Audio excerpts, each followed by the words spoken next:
Salut, ici Maxime Johnson avec le Libretto W100 de Toshiba, un petit ordinateur portatif muni de deux écrans ACL de 7 pouces. Alors, cet ordinateur, c'est quoi? C'est vraiment un ordinateur portatif complet muni de Windows 7, où vraiment le clavier a été remplacé par un deuxième écran, comme on peut le voir ici. Alors présentement, et on a beaucoup de choix par rapport à ce qu'on peut afficher sur les deux écrans. Présentement, j'ai un Windows complet sur deux. Je peux avoir aussi, en fait, l'option par défaut, c'est avec le Toshiba Board, qui est une espèce d'outil système, si on veut. Maintenant, je peux l'enlever, seulement en reposant ici.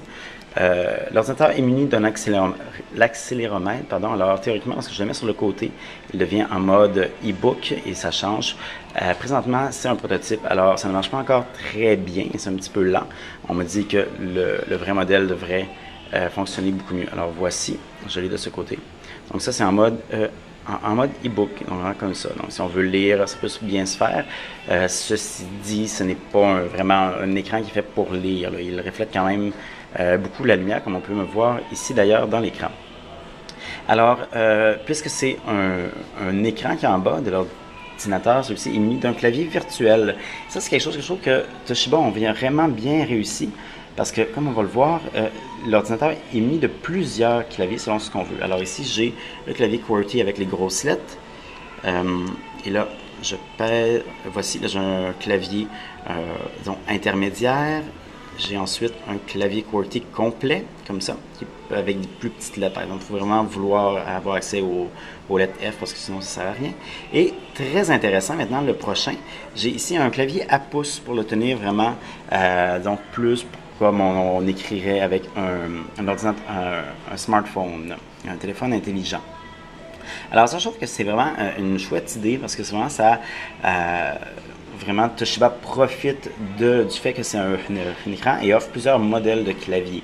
Ce qui n'est pas, cette option-là, qu'on pourrait dire que tout le monde devrait s'en servir, n'est pas toujours le cas avec les claviers virtuels. Donc, s'il y en a un que vous préférez, eh bien, c'est libre à vous de l'utiliser.